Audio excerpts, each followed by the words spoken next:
Hi, I'm Catherine Sherwinski. I run Scientific Bindery. We're a small family business located in the northwest suburbs of Chicago.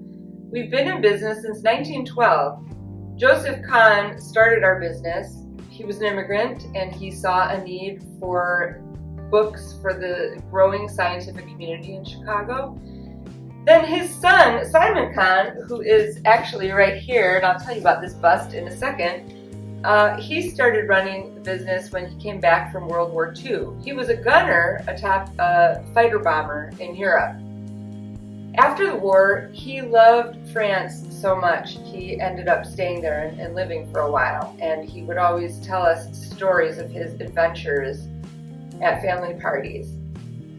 By the time I knew my uncle, he was blind and had lost his leg to diabetes. Imagine fighting in World War II, coming back unscathed, and then losing so much to a debilitating disease. But that didn't stop him from being a character. He used to slip me $50 bills at family parties. He never knew what I looked like, but he just, for some reason, he only gave them to me. We were good friends, and customers really liked him. He had a great personality. This bust was made by one of his friends and customers who was a surgeon and just had a hobby of doing sculptures on the side. And so he did this bust of my great uncle, and we keep it here today so that he's watching over us. Now, my father later ran the company. He was a math professor. He had a PhD from the University of Michigan. That's where he met my mom, Diane, who owns the company now.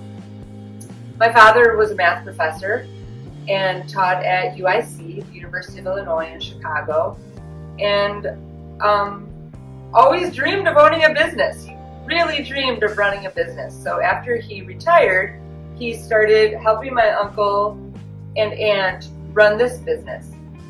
My uncle married his high school sweetheart later in life, who was my aunt, Esther. They reconnected after he was back from the war and after my aunt's husband unfortunately died. Esther and Cy lived in a high-rise on Lake Michigan in the Edgewater neighborhood in really a beautiful place. And Esther loved running the business too. She loved talking with the customers. And they ran the business for many decades. Then my father came in to help after they were getting older, and he was learning a lot about running a business, and he decided to buy the company in 2003. He asked my uncle, his brother, Tom, who also went to the University of Michigan, to buy it with him. And I remember the day my father got the loan to buy this company. He was so excited. He was so happy. It really was a dream come true. And he loved running this company until he very suddenly got ALS, Lou Gehrig's disease, and he died very quickly after that in 2014. The rest of our family scrambled to take over and run the business. My sister, Jeannie, and my mom, Diane, took over initially. Jeannie went on to get a master's degree in education. She's a math teacher. And my mom ran the business by herself for a year. But then her dog, who was beloved by my mom and dad, was getting old and very sick. So I had just gotten laid off from a job, and it worked out perfectly that I took over in 2018. This job has been perfect for me because I'm actually a jazz singer, and I've always had a day job to support myself. And it's nice to have something that I am passionate about and is flexible, that allows me to do my other passion of singing. We really pride ourselves on our customer service and the quality of our books. We really care about our customers, and we know so many of them, some for decades they've been with us, and we really appreciate them so much. We had a hard time in the pandemic.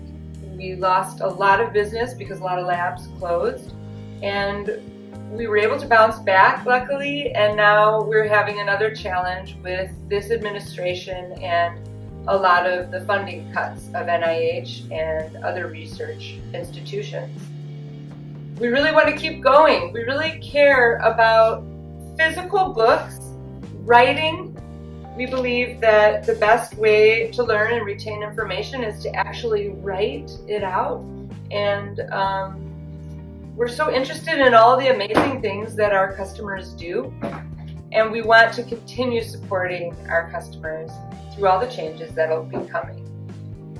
A lot of our customers can't afford to have an expensive electronic lab notebook system. And so we're so happy to be able to provide a cheaper alternative that many scientists still prefer.